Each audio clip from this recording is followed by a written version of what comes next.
What we discover is that just because you don't feel an emotion does not mean that the emotion is not active in your brain. This is super scary, okay? Emotions are sources of information, and emotions are sources of motivation. The problem with emotions is that they're not analytical. They're not intelligent.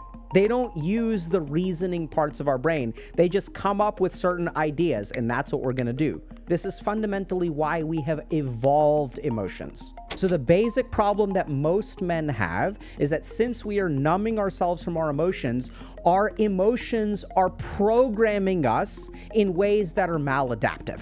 The first step to processing an emotion is when you feel an emotion, ask yourself one question, which is, what is this emotion trying to tell me? What I really want to do is talk to y'all today about emotional processing. First thing is, emotional processing is not like specific to men, right? So we all have brains. Processing emotions is important for everybody.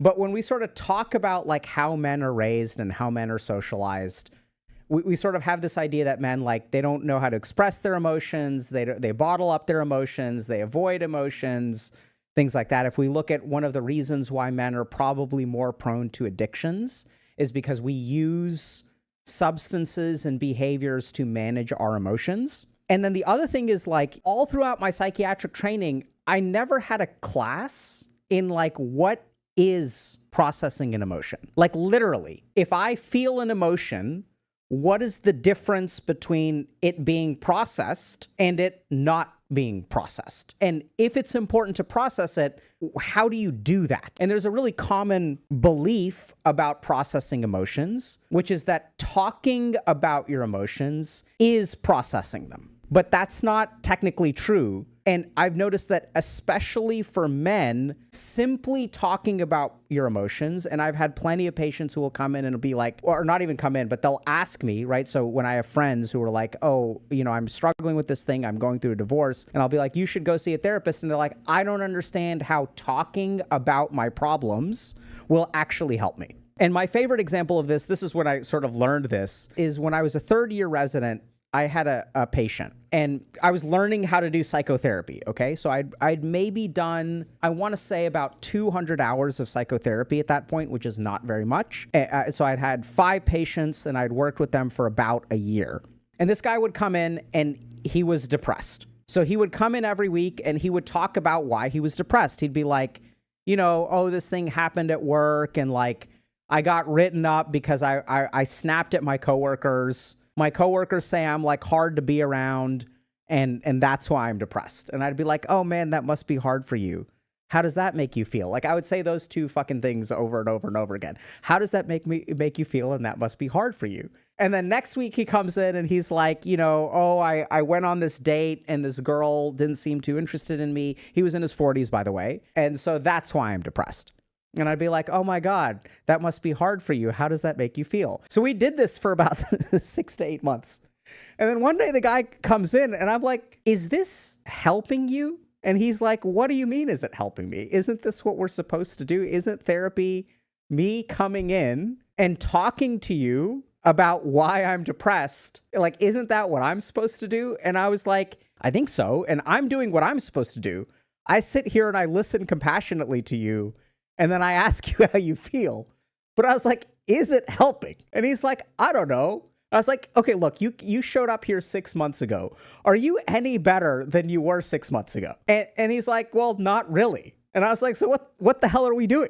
And so it turns out that what we weren't really doing is processing emotions. Now, let's understand what that means, okay? So if you're a dude, chances are, and a lot of women fall into this category as well, your experience of emotion is as follows. So you're going through life and you have an emotion and then like you feel something, right? So man feels sad and then sadness there for a little bit. And then man do something, make sadness go away. And then it's done. And then tomorrow rolls around. Hopefully I don't feel sad. But if I do feel sad, maybe man do something like drink alcohol, man play video game, man go to gym, man just have emotions. And then our goal in life is to get rid of the emotion, right? When we feel bad, what are we supposed to do with it? We're supposed to make it go away, especially if it's a bad emotion. Even good emotions are things that we try to make go away, because if I feel like really, really in love, or if I feel an outpouring of love for my best friend who's also a dude, that is an emotion that I will run away from.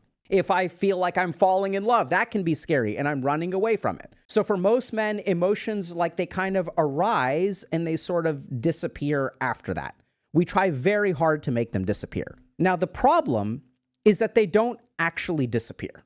Okay, that's the first problem. So if you look at studies on trauma and dissociation, what we discover is that just because you don't feel an emotion does not mean that the emotion is not active in your brain. This is super scary, okay? So if you're a dude and you feel a lot of a negative emotion, there's a really good chance that you will feel numb afterward, or you will try to make yourself feel numb. You'll drink alcohol, you'll play video games, you'll watch pornography, you'll even go to the gym and just start lifting iron, which is great. I love going to the gym for the sake of your mental health. It really does help, but that doesn't directly deal with the emotion in any way, right? We basically do stuff until our subjective experience of the emotion disappears. And frequently what we do is numbing. Okay, when we have emotions, we have this part of our brain called the amygdala. This is where we feel fear, anxiety. This is our survival center of the brain. And then we also have this thing called the limbic system. So in our brain, we have two kinds of things. We have circuits, which is connections from different anatomical parts of the brain, different chunks of the brain that then connect to each other. So the amygdala will connect to a couple of other regions, and that forms the limbic system. The limbic system is our emotional circuit, okay? So this is where we experience emotions. Now, here's why emotional processing is important. The amygdala and the limbic system are very, very close to this part of our brain called the hippocampus. The hippocampus is where we have learning and memory, okay? So here's the problem. When we have an emotion, it's very tightly connected to our learning and memory. So if you look at the most powerful things that you learn from, emotions are at the top of the list. So I'll give you all a simple example. I don't know if you guys have ever been in a situation where you rage, you uninstall a video game and you're like, I'm never playing this video game again. I'm so angry. This video game is a waste of time. I'm uninstalling, right? So you're engaging in a behavior. You've learned that this video game really messes you up, so you're never going to do it again. Or you do something like you go to the gym, you have an embarrassing experience at the gym, you have a negative experience in your therapy intake, something hurts, and you vow to yourself, I'm never going to do it again. So our behavior is heavily shaped. And you can say that you learned, right? This is like, where is this motivation coming from? It's because you learned that this is a bad experience. You have a negative emotion, and so you learn a lot from your negative experiences. The really scary thing is when we numb our emotions, this circuit does not shut off. In fact, the opposite. When we numb our emotions, just because we have the dorsomedial prefrontal cortex that's going and suppressing this circuit is still active. This is what's really scary. See, most men that I work with struggle with getting themselves to do something. So if you look at like what most men struggle with, like they live lives of avoidance. Oh, I don't want to do this because I have to try to get myself to do this. I have to get myself to ask this person out because I'm afraid of rejection. I have to get myself to go to the gym because I don't feel like going to the gym.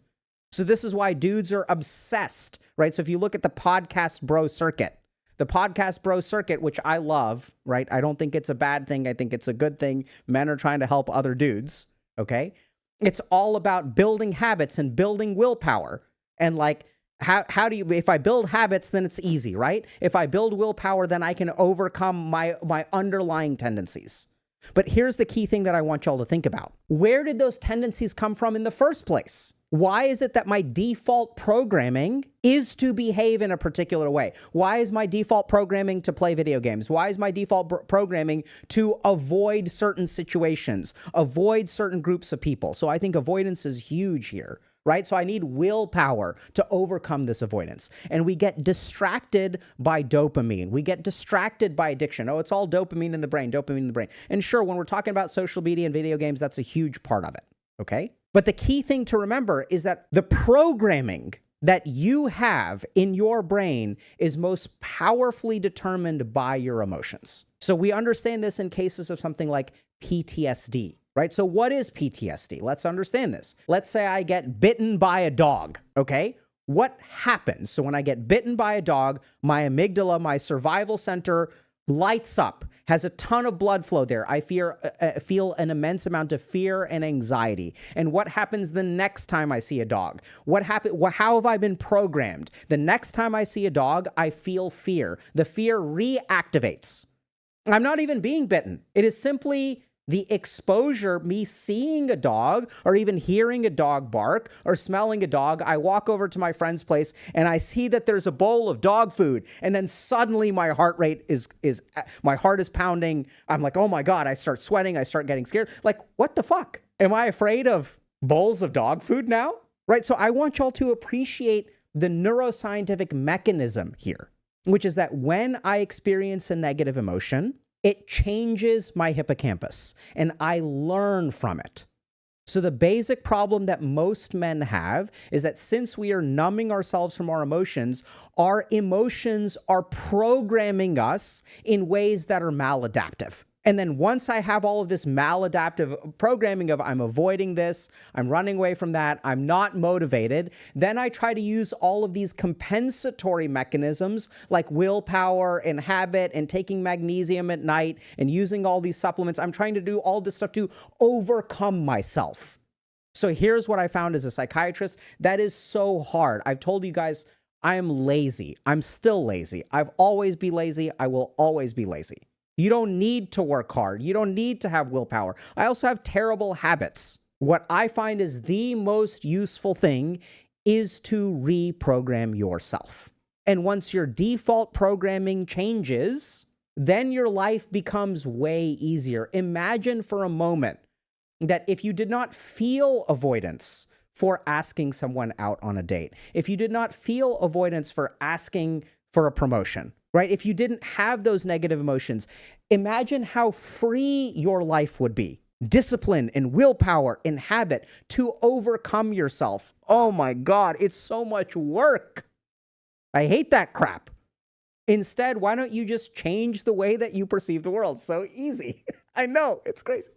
It's not so easy, but I'm going to show y'all how. Does that make sense? Okay. Hey y'all, if you're interested in applying some of the principles that we share to actually create change in your life, check out Dr. K's Guide to Mental Health. And so we start by understanding what literally is meditation. How does experience shape us as human beings? How do we strengthen the mind itself as an organ? And so by understanding our mind, we understand a very, very simple tool, a crucial tool that we have to learn how to use if we want to build the life that we want to. So check out the link in the bio and start your journey today.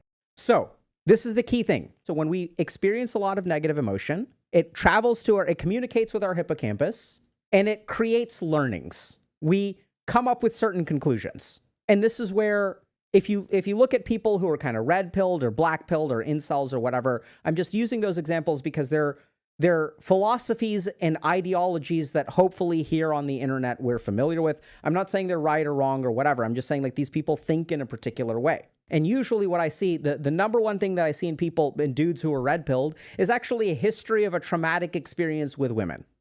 That's the number one thing that makes people red-pilled. They have a negative emotional experience, which then they learn from. It's almost like a form of PTSD. It's not PTSD, but it uses the same trauma architecture. Negative experience followed by learning, followed by those learnings will then shape our behavior. So there are a couple of things that we have to understand. Emotional processing is when those emotions arise, we are not going to let them, without our knowledge, program us. That is literally what emotional processing is. It is when that emotion arises, we are going to metabolize that emotion and intentionally figure out how we're coding our brain.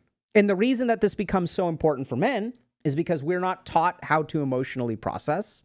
And since we're not taught how to emotionally process, we do not know how to program ourselves. And since we don't know how to program ourselves, this is why the podcast bros love habit, discipline, and willpower, right? I don't know if this makes sense, but we are so concerned about overcoming our instinctual desires, what feels natural to us. That's why we're habits, willpower, discipline, because we need to overcome the stuff that's down here. And why is that so important for men, right? Why are we the ones that are obsessed with this? Because if you know how to emotionally process, you don't need willpower, or, I mean, you still do on some level, but like you need a lot less of it, right? So if I can alter the way that my emotional experiences program my brain, my need for willpower to overcome that programming goes way down. And that's what we want to teach y'all today. So the next thing that we need to understand is that when we numb our emotions, they don't go away.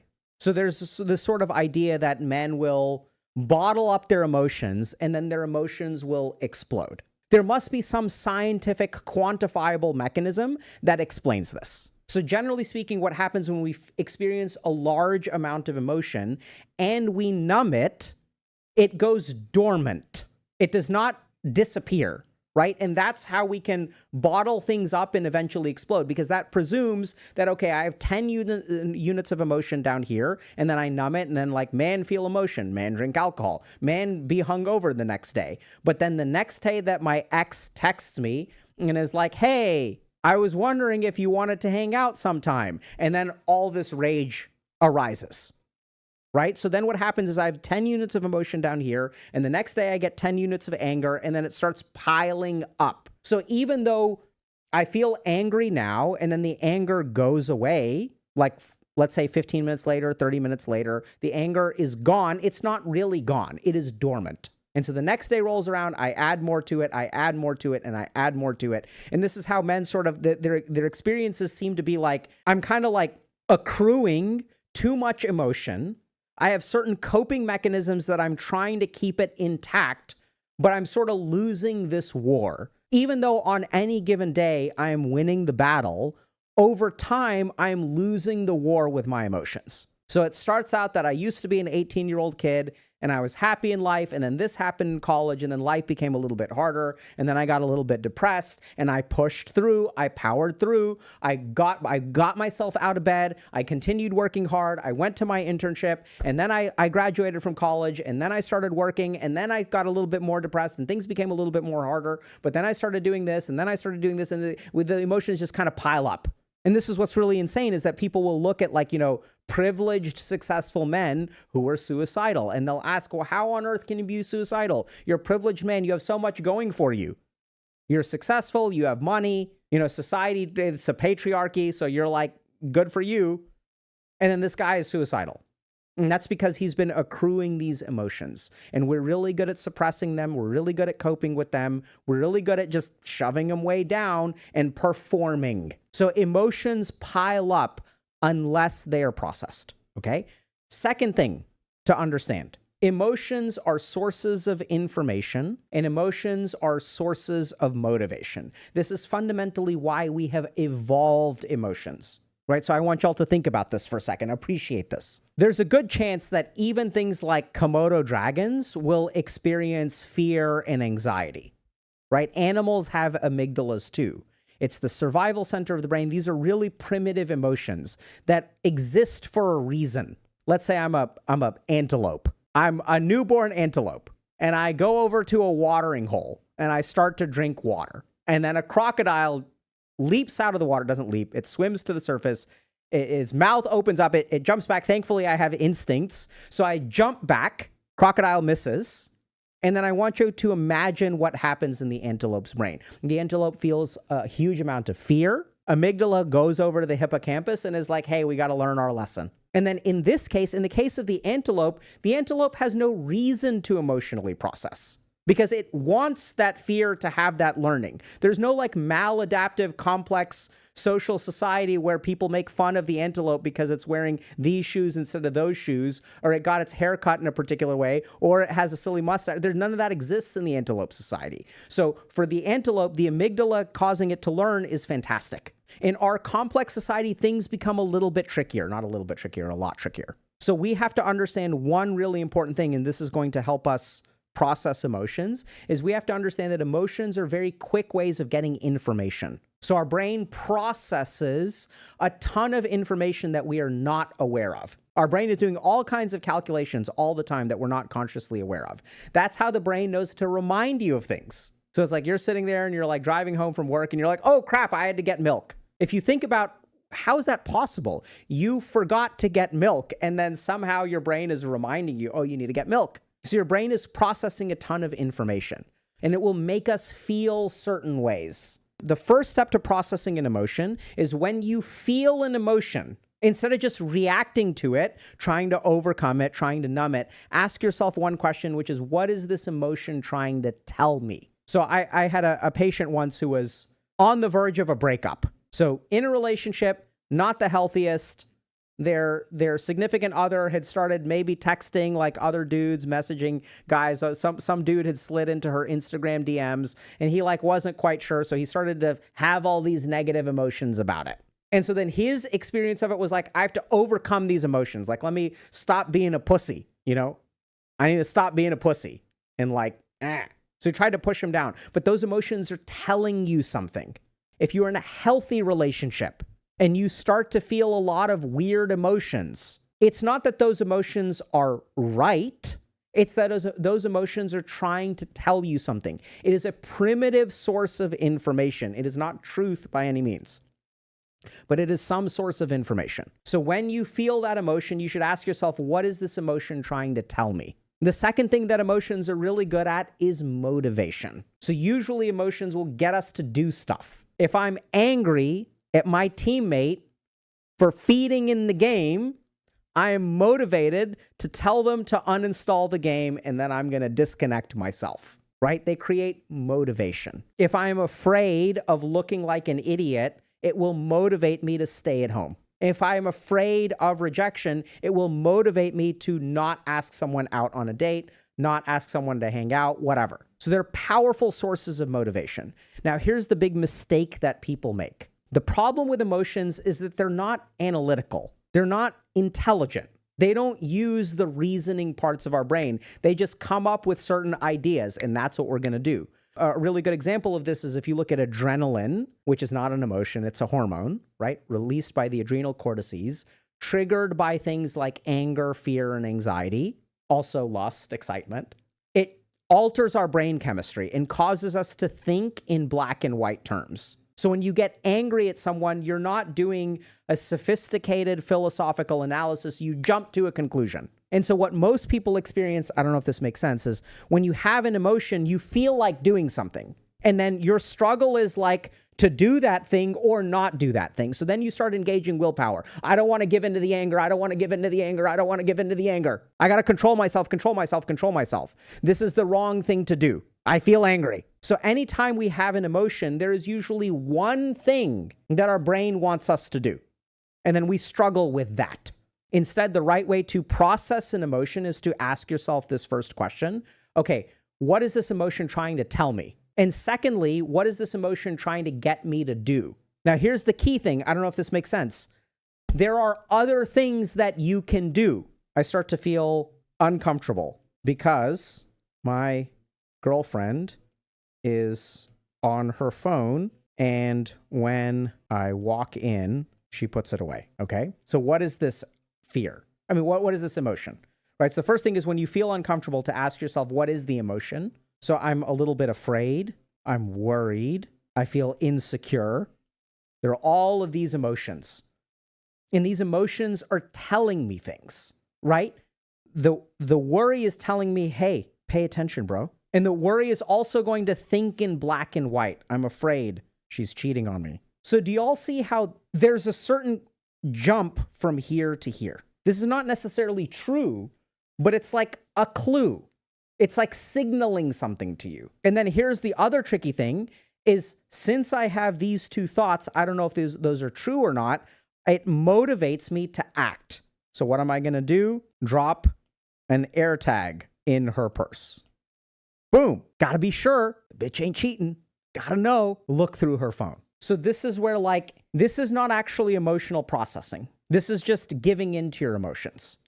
This is letting your emotions control you, right? And then we're like, oh my God, I should not do this. This is bad. So then what I'm going to do is take willpower and I'm going to suppress this.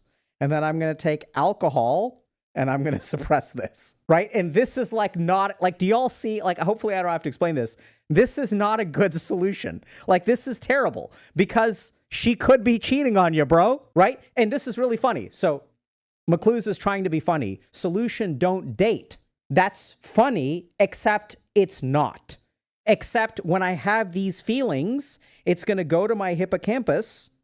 I know you're trying to be funny. I love you guys. This is great. And then the solution is don't date. This is actually a really great example of another point that I forgot to mention. So when we don't process our emotions, we end up like what I'm about to show y'all, which is date and don't date. We end up conflicted. So there are a lot of dudes who struggle with follow through. And let's understand what follow through actually is. It's going to blow your mind. So people are like, oh, I struggle with follow through. I'm going to listen to podcasts, bro. I'm going to get disciplined. That's not how you fix follow through. I'm going to show you all a cool trick about what follow through really is. So let's say I have this experience and I've decided to not date, okay? Because don't date means that I am moving away from rejection. I'm moving away from betrayal. So on one end, I have rejection, and on one end, I have betrayal. Okay, so this is one end. So what I'm going to do is I'm going to move away from these things by don't date. But then I have a problem, because if I don't date, I feel lonely. I feel isolated. I feel jealous. I feel horny. And so what do I do to get away from these things? I date. Running away from those emotions. I'm tired of being lonely. I'm tired of being isolated. And then when I date, what happens? I get taken advantage of. It sucks. It hurts. There's all these dormant emotions. So now that I've been cheated on once, the next time, since I haven't processed those emotions, oh my God, I have all of this fear and anger and resentment that is piled up. And I'm on my third date with someone and they're texting someone and they laugh. And then I ask them, hey, are you dating other people? And they're like, yeah, aren't you dating other people? Like, we've been on 3 dates. Do you want to have the conversation about being exclusive? I'm happy to talk about it. But the moment that they say, yes, they're dating other people, and they're like, hey, do you want to have a conversation to talk about it? No, no, no. All this dormant emotion comes erupting out. And I'm like, fuck you. I'm out. I'm done. Y'all see that? It's like not technically a betrayal, but it sure as hell feels like a rejection. And then you've run away from that emotion. Now you're like, oh, fuck, man. Don't date ever again. So here's what happens. Here's why follow through is really hard. Because here I am in the middle, okay? And if I'm in the middle and I move towards don't date, then isolation arises. This negative emotion arises. So the more that I move in one direction, the more the isolation goes up. So then instead of sticking with it, because then I feel more isolated and more lonely, I'm going to move this way towards date. And the more I move in this direction, rejection, fear, betrayal arises. So now these go up. And so then I go over here. So following through doesn't work. The reason we don't follow through is because as we move in a direction, our emotional pain actually increases. So we run away from that because that's what you're supposed to do. It's not like it's common sense, right? This isn't dumb or stupid or any weakness or low willpower. If there's betrayal, rejection, and fear in a particular direction, we're going to move away from that direction. And if there's isolation and loneliness in a particular direction, we're going to move away from that direction, right? And the problem here is that we're not processing emotions. We're not managing those emotions in the right way. If you struggle with follow through, if you struggle with overcoming your programming, emotional processing is the answer. So let's talk about what emotional processing is. So remember that when we feel emotion, man feel emotion. Man no like emotion. Feeling hurt bad. No like feel bad. So we numb. And when we numb it, it piles up. And then something else happens and we pile it up. Something else happens and we pile it up. The time that I felt this the most is when I was failing out of college playing video games. I would have more shame. I was like failing one class and I was like, well, fuck it. If I'm failing one class, That's the first F. I feel ashamed. I feel ashamed. How did I manage that shame? By playing more video games, by skipping more classes. So it piles up and piles up and piles up. So now the question is, how do we prevent it from piling up? And the answer is emotional processing. Emotional processing is what allows us to experience emotions without letting them pile up. And remember that as these things pile up, this is creating learning. This is creating programming, right? And this learning and programming is then going to be what we have to overcome with willpower later. So this is the cycle. How do you make your life easy? So my goal as a psychiatrist for myself and for my patients is not to make them happy, not to make them successful, not to do any of that stuff. It's to make their life easy. It's to make their life free. It is to make their life unburdened. It doesn't have to be so hard. That's why I learn things the way that I learn them. I want to understand all of these mechanisms so that I can know how it works. And if I can teach people how it works, their life can be easy because you know what's going on under the hood. So how do you do that? Emotional processing. Step number 1, what is emotion trying to tell you? And acknowledge that. So notice what's happening. You're paying attention to the emotion. You're leaning into it. You're engaging with it. You are not numbing it. You're not adding it over here. You're actually telling it, hey, come out. Come out of there. Let it out. Like, let's see. Like, what is it, boy? What is it, Timmy? Is Timmy stuck in the well? What is it, Lassie? Is Timmy stuck in the well? What is it, Lassie? Why are you barking? Talk to it. Let it out. What is this emotion telling me? What is it that I'm afraid of? What is this that I'm feeling? I feel uncomfortable. Why do I feel uncomfortable? What is this discomfort telling me? Really important.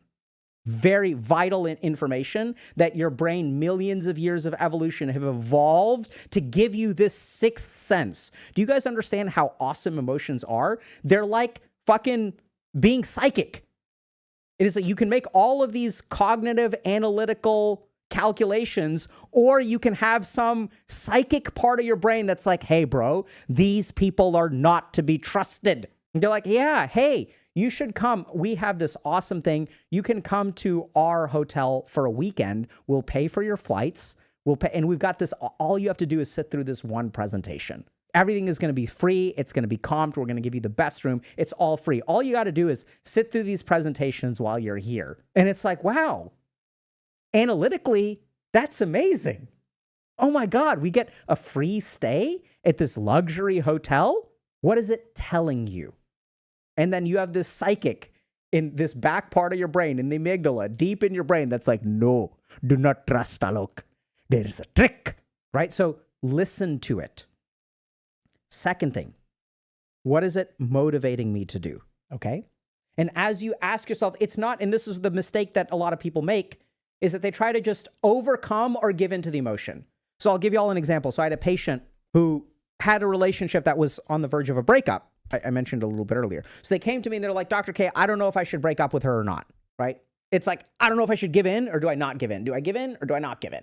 It's like binary. It's black or white thinking. That's what adrenaline does. That's what the amygdala does. But the whole point is that life is shades of gray. There are all kinds of options. It's not do or don't do. There's all kinds of stuff in the middle. So they end up breaking up with their girlfriend. Girlfriend then texts them about 2 weeks later and they're like, hey, I've really been thinking a lot about it. I'm so sorry for that I hurt you and you deserve better and I've really grown and like give us another chance. We had so much, you had so many great times and there's like, you know, a lot of potential for our relationship. And then this poor guy is conflicted, right? We talked about this. So now there's all kinds of emotions. There's like love and then there's anger. There's like betrayal and then there's like security.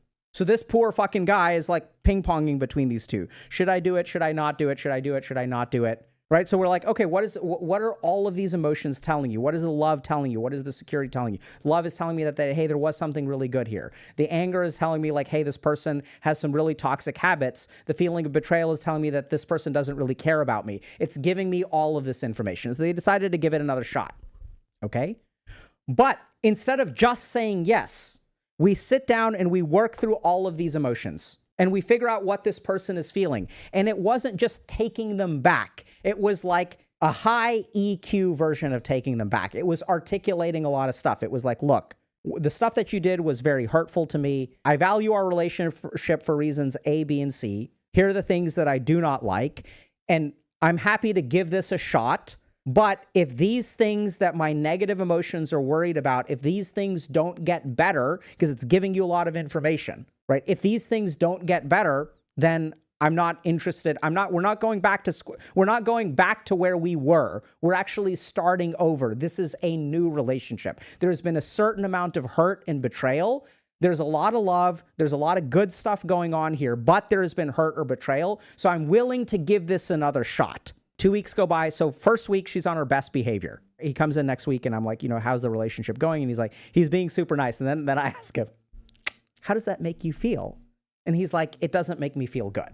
And this is where, I don't know if this makes sense, but if you all have taken back an ex and you really shouldn't have, and they're being extra nice, there's this voice in the back of your head that's like, hey, this feels fake. This feels forced. But now you've said yes, not a conditional yes, not a yes, but. And so then now you're conflicted between guilt because you said yes and you want to give it a shot, and this warning sign that you have in the back of your head, and you're ping-ponging again.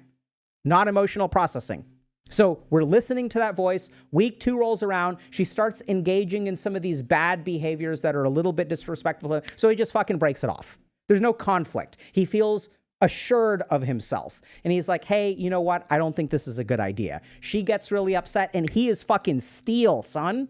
She starts to cry. He actually doesn't even feel guilty because he felt that guilt. He worked through it. He starts to feel the guilt a little bit. And he's like, what is it? Oh, this is a dormant guilt. This is a guilt from the past. This relationship is not good for me. And then he has follow through because he's worked with his emotions. They're no longer enemies. Even the anxiety when it comes up is not a problem. He's not trying to numb it. He's like, oh, the anxiety is telling me something.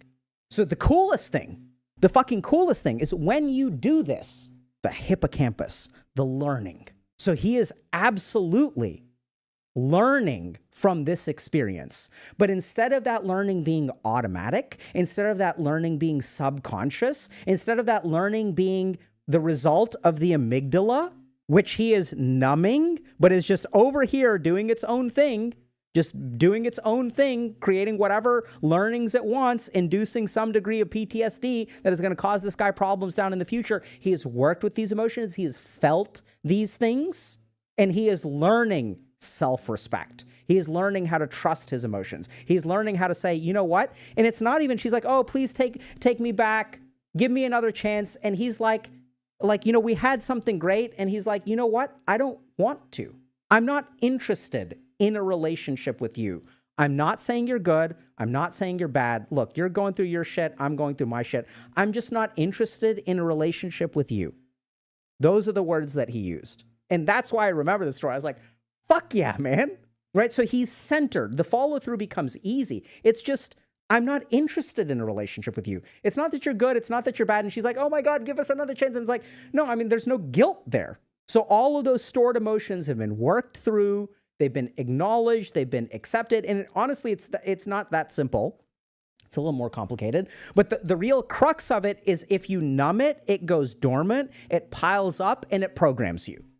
So bringing it to the surface, engaging it, asking it what it's trying to tell you, understanding what it's trying to motivate you to do. And it's not about listening to that solution, right? So let emotions clue you into the problem. And once you understand what the problem is, use the higher order functions of our brain, our cerebral cortices, our analytical reasoning, to come up with alternative answers to that problem.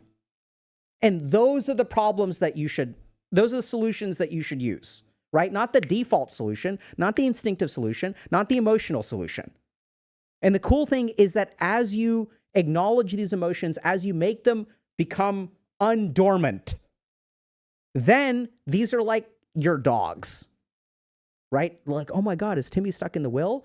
Yeah, well, and then as his ex starts to create all kinds of problems, she starts crying, she starts texting his friends, like he is fucking solid. Then the anger comes out, right? But then he's got a good relationship. So it's like, let the anger come. Let this dog protect me. Anger's not a bad thing. And then since he's worked through it, it doesn't go too far. And he's like, hey, this is completely out of line. So he sends a text to all of his friends. He's like, hey, thank you guys very much for, being concerned about me and stuff like this and sort of saying we had something great together. Truth is, she cheated on me and I haven't really said that, but that's the reason that I'm not interested in a relationship with her. Then she gets pissed at him because, you know, he said he sort of spilled the beans, and she's like, you're ruining this. And he's like, look, you know what? I'm just not interested in a relationship with you. You mentioned this crap and you brought these people in. That's the end of it. And then he doesn't walk out of that scarred. If anything, he walks out of that more centered, more aware of what he wants, more like now he knows what he's looking for, right? So I think this is the most fundamental skill that most men need to learn. And a lot of women can benefit from more explicit emotional processing. It's just the way that we're socialized, we're taught to numb these emotions. And once we numb them, they start to run haywire in our brain and create all kinds of weird ideas and views and stuff like that. We don't need any of that. Make sense? So, practical tips, please, on how to work out emotions. These are the two things. There is more to it, but this is the way to start. So what I was trying to do today is explain the basic concept in the first two tools, which is ask the emotion what the information is and ask it what it's motivating you to do. Now, here's the thing that confuses people. This honestly will get you 50% of the way there, maybe even more. So simply the lack of suppressing your emotions prevents them from building up, prevents them from automatically programming you. And even when we do psychotherapy, so sometimes, you know, when we do interviews and stuff on this channel, which we've done less of, I think we'll start doing more of those again. We did one, hopefully that'll see the light of day soon. You know, you'll notice that there are moments where people have this like breakthrough, right? Where there's this upwelling of negative emotion. They'll start crying and we'll have this like moment, right?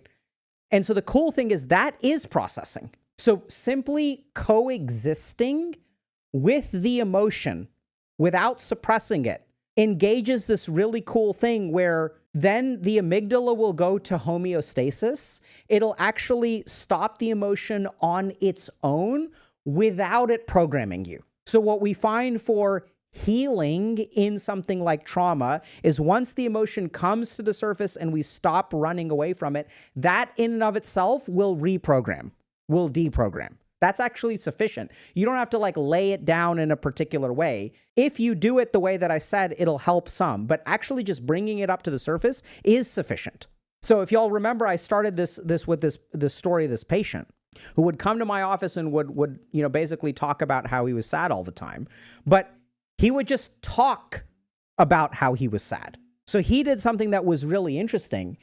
He had this habitual way of talking about being sad. He would not feel sad and cry in the therapy room. And I did not have the expertise to figure out, okay, this is basically like a script. It's a protective script against the emotions that are underneath. And the emotions that were underneath were anger and rage. So we started talking about that. What does it feel like to be fucking disrespected by your family? He also had this toxic relationship with a woman who was divorced and had a couple of kids. And so he started dating this woman and he was just totally into this woman. And she was great and he loved her. I mean, he didn't love her, but he was infatuated with her. And part of what he liked about dating this woman, just to give you all a quick insight into this, when he was with her, he was living the life that he always wanted to live. So she made actually a fair amount of money. They would go eat at nice restaurants. They would go stay in hotels. She had 3 kids and he would hang out with their kids. He started forming a relationship with her kids in a very positive way. He always wanted kids. And so on Christmas Day, he goes to her house to drop off gifts for all 3 of her kids. It's snowing. This is in Boston. Goes to her house to drop off gifts. She opens the door. He says, hey, I brought gifts for your kids. She takes the gifts. One of the kids sees him and runs out and gives him a hug. And she's like excited that he's here. So this woman that he's dating gives the gifts to her daughter and says, can you go put them under the tree? And when the daughter goes to put them under the tree, she says, thanks for coming, and closes the fucking door in his face. That's what we talk about in therapy. The anger and rage of the guy was literally left out in the cold. Drives 45 minutes to her house to drop off kids, doesn't even get invited in. And that's the way that she treated him. But man, when she was with him, it was great. And anyway, that was also where I learned that the most toxic relationships are toxic not because they're bad. The most toxic relationships are 100% perfect 50% of the time. And that's why people stay in toxic relationships, because you never know which one you're going to get. And everything that he wants is on the other side of that door. And half of the days she invites him in, and half of the days she doesn't. So the psychotherapy and the breakthrough is not about sadness, not about depression, it's all about anger, which thankfully Sigmund Freud taught us many years ago when he said, depression is anger turned against the self. Emotions, let them out. Ask yourself, what is this trying to tell me? What is it trying to get me to do? Man, I love being a psychiatrist. This is fucking awesome. I love this stuff. Hey y'all, hope you enjoyed today's video. We talk about a bunch of topics like this on the channel, so be sure to subscribe for more. If you're already subscribed, GG, and we'll see you in chat.